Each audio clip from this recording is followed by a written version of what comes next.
ang rebeldeng hari na sumuway sa Diyos.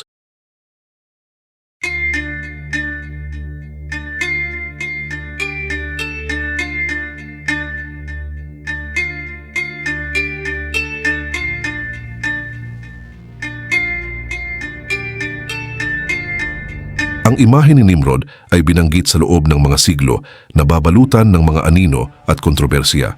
Sa maraming tradisyon, siya ay kinikilala bilang isang tyrant, isang taong umangat hindi lang laban sa ibang tao, kundi ayon sa ilang interpretasyon, laban mismo sa Diyos. Ang reputasyong ito ay hindi basta nabuo lang. Sa buong kasaysayan, ang kanyang pangalan ay naging simbolo na konektado sa rebelyon, kapangyarihan at ambisyong pantao na umabot sa kanyang sukdulan. Pero sa totoo lang, sino ba talaga si Nimrod? At yan ang ipaliliwanag ko ng simple, kumpleto at detalyado. Pero bago ko simulan, ay hihingi lang sana ako ng isang like at subscribe. Malaking tulong na ito sa aming mga content creator. Salamat po. Sa mga hindi pamilyar sa banal na kasulatan, si Nimrod ay direktang inapo ni Noah, isang taong nabuhay sa mundo na may mga bakas pa ng divine judgment. Gayunpaman, siya ay kinikilala ng maraming tradisyon bilang architect ng isa sa pinaka-emblematic na pangyayari sa biblical history, ang pagtatayo ng Torre ni Babel. Nakakapagtaka lang dahil hindi masyadong dinetalya ng Bible ang kanyang kwento. Sa loob lang ng 7 verses, binanggit si Nimrod sa sacred text. At kahit ganoon, sapat na ang ilang linya na iyon para umalingaw-ngaw sa loob ng millennia at magbigay ng countless interpretations, legends at debates. Alam natin na siya ay anak ni Cush, apo ni Ham at apo sa tuhod ni Noah.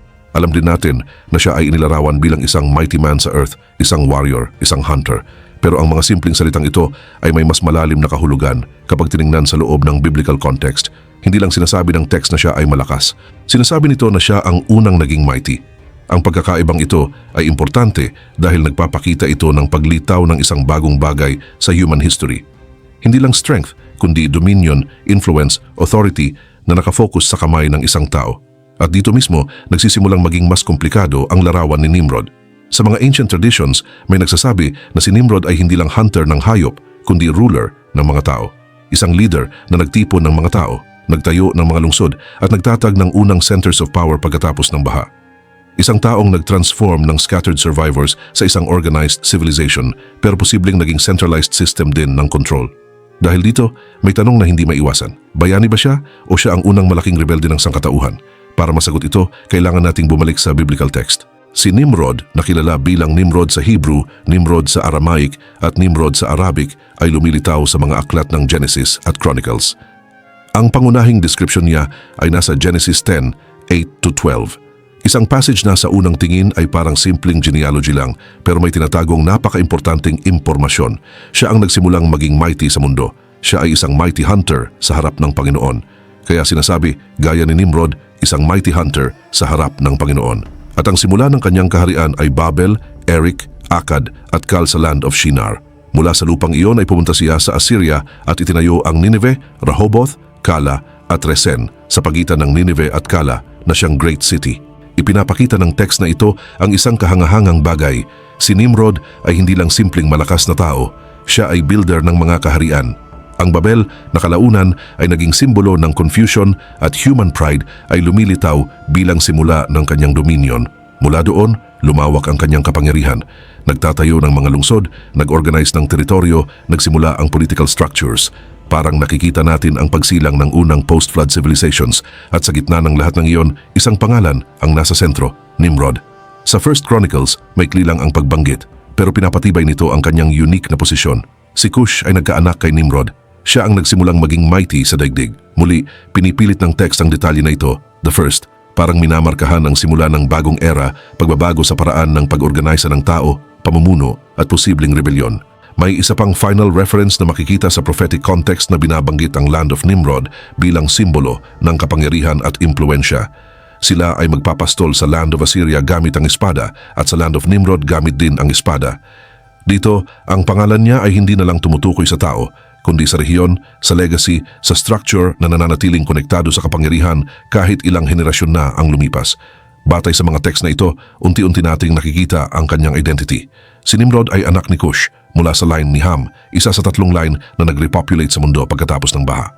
Si Cush ay konektado sa mga rehiyon na ngayon ay tumutukoy sa Ethiopia at Sudan, mga lugar na may malalim na impluensya sa pag-unlad ng ancient peoples. Ibig sabihin, si Nimrod ay nasa geographical context na nag-uugnay sa Africa at Middle East. Pero sa land of Shinar, ancient Mesopotamia, doon talaga lumakas ang kanyang pangalan. Doon niya itinatag ang kanyang kaharian, doon nagtayo ng mga lungsod, at doon posibleng nagsimulang lumitaw ang isang bagay na babago sa human history. Inilarawan siya ng Biblia bilang mighty hunter, bago ang Diyos, isang ekspresyon na parang simpleng papuri lang sa lakas niya. Pero kapag tiningnan ng context, may mas malalim at medyo nakakabahalang kahulugan ito. Hindi lang siya hunter, kundi naging figure ng malaking influence sa mundo. Ibig sabihin, hindi na lang physical strength ang pinag-uusapan, kundi leadership, dominion at epekto sa ibang tao. Sa paglipas ng panahon, extra biblical traditions ang nag-fill in ng mga gaps ng Biblia. Dito, mas lalo pang nagbago ang image ni Nimrod. Marami sa mga tradisyong ito ang direktang nag-uugnay sa kanya sa construction ng Tower of Babel, isa sa pinaka-emblematic na story sa Scripture. Ayon sa mga narrative na ito, sa ilalim ng kanyang leadership nagkaisa ang humanity sa isang project, magtayo ng tore na aabot sa langit. Isang simbolo ng kapangyarihan, autonomy at posibleng defiance. Ayon sa interpretation na ito, ang confusion of languages ay direct response sa attempt na iyon, isang divine act na pumigil sa pag-centralize ng kapangyarihan ng tao. At doon nagkawatak-watak ang sangkatauhan na hati sa iba't ibang salita at kultura. Malaki ang epekto nito sa image ni Nimrod. Hindi na lang siya simpleng leader, kundi isang rebellious king, isang taong hindi lang namuno, kundi lumaban sa utos ng Diyos.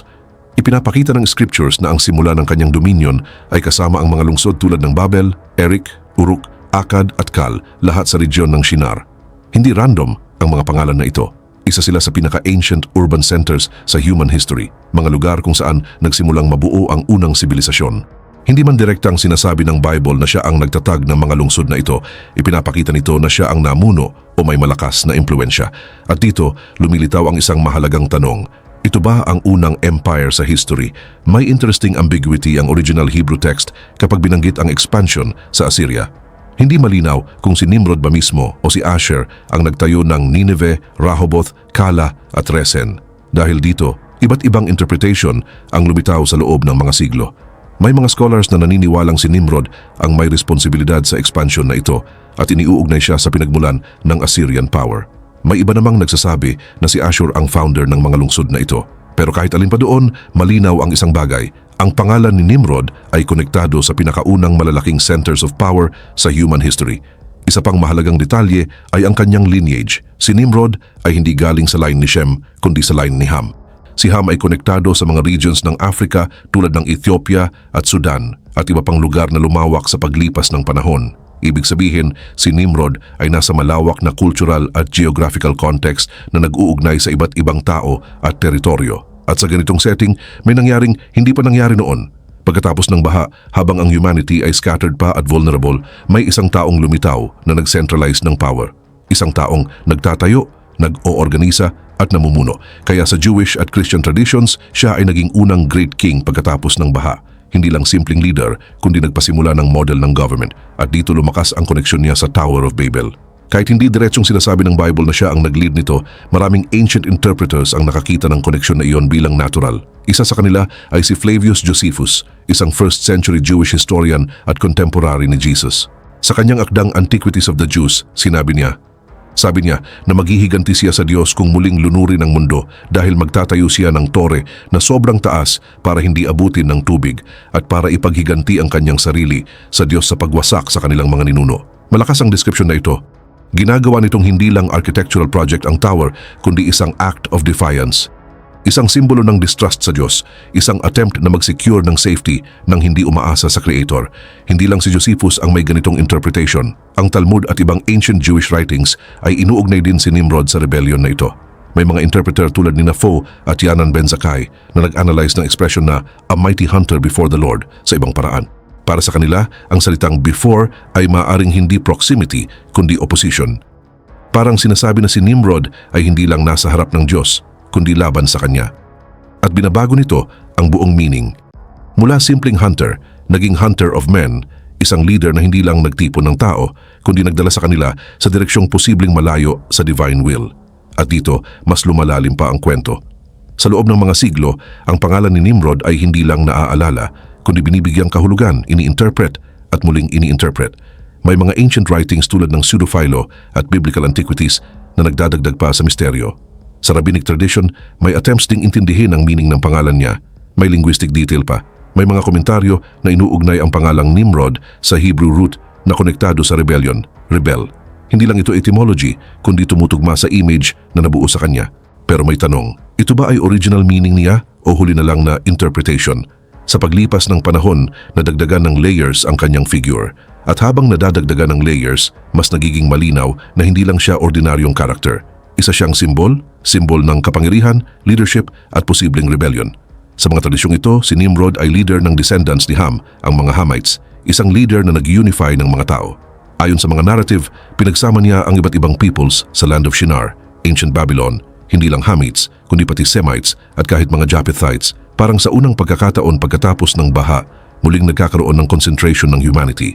Isang people, isang center, isang direksyon. At ayon sa tradisyon, hindi ito nagustuhan. Dahil ayon sa Genesis, ang plano ng Diyos ay dispersion. Magkalat ang tao sa buong mundo, magparami, at manirahan sa iba't ibang lugar. Pero ang movement ni Nimrod ay kabaligtaran. Imbes na dispersion, concentration.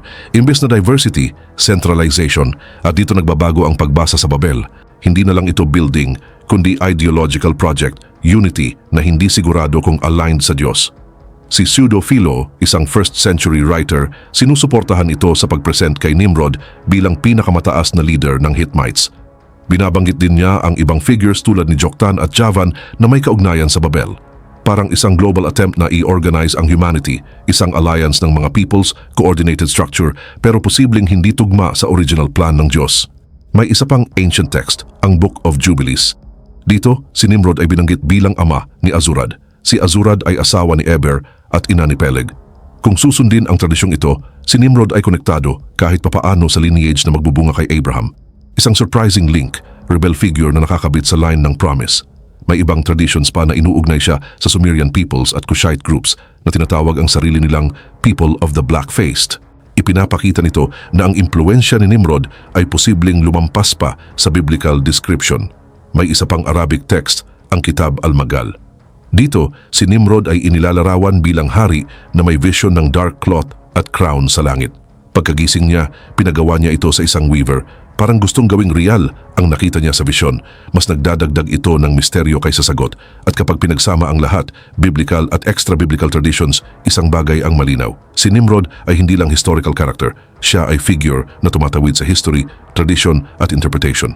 Para sa iba, great leader siya. Para sa iba, unang malaking rebelde. At dito umiikot ang tanong, siya ba ang founder ng civilizations o simula ng isang bagay na mas malalim sa human history? May isang interesting detail, posible ba na nabuhay siya kasabay ni Abraham? Sa unang tingin, mukhang hindi posible. Pero sa Genesis 11 genealogies may interesting na lumilitaw. Mga 300 years ang pagitan mula post-flood generations hanggang kay Abraham. At kahit bumaba ang lifespan pagkatapos ng baha, mataas pa rin ito. Si Shem at mga descendants niya ay nabuhay ng 400 hanggang 500 years. Hindi rin malinaw ang exact age ni Ham nang magkaroon siya ng Cush at ni Cush nang magkaroon ng Nimrod. Ibig sabihin, may margin sa chronology at posibleng umabot si Nimrod hanggang panahon ni Abraham. Kung totoo ito, magkasabay sila sa isang panahon. Ang taong konektado sa Tower of Babel at ang taong tatawagin para sa bagong covenant. Rebellion at promise, dalawang landas na nagtagpo sa iisang panahon. Sa rabbinic literature, may mas detalyadong version pa nito.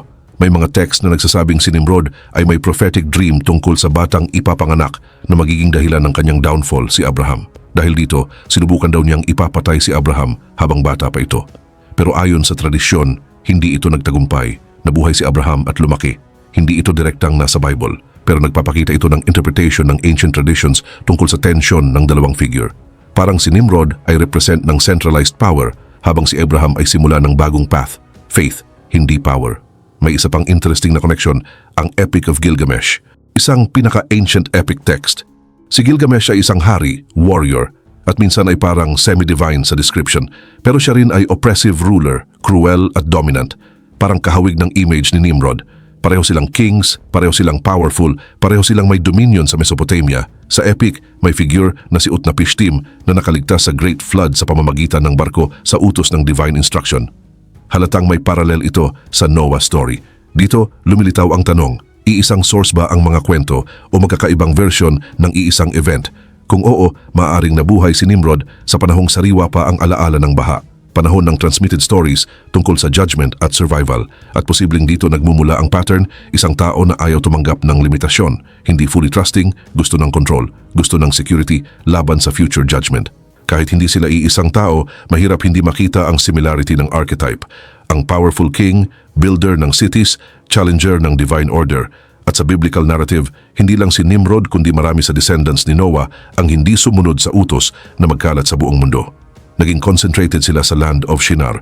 Pinili nilang manatili, pinili nilang magtayo, pinili nilang magkaisa kahit ang instruction ay mag-disperse. At dito, nagtatapos ang pinaka-core ng kwento. Hindi lang ito tungkol sa isang tao, ito ay tungkol sa isang moment, isang punto kung saan ang humanity pagkatapos ng baha ay pumili kung susunod sa Diyos o gagawa ng sarili nilang direksyon. At dito, nagtatapos ang kwento o nagsisimula pa lang.